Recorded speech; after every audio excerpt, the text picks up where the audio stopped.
kamu? Adli. Jadi Adli ini orang Maros. Kemarin dia ada di Jawa.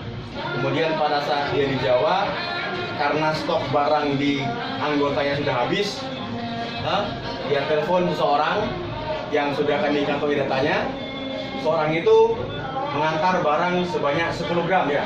10 gram. Siapa namanya? Anggotanya. Ya? Namanya? Yang mana? Yang tengah. Inisial JM. JM. Ya?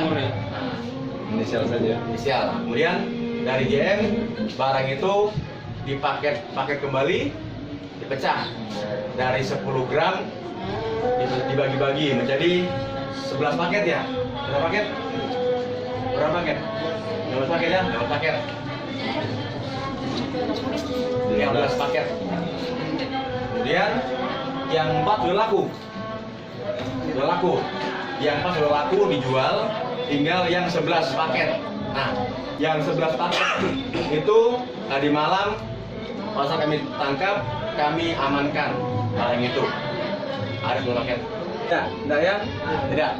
Tidak ada perlawanan. Karena kita untuk pemasarannya penyalahgunaan narkoba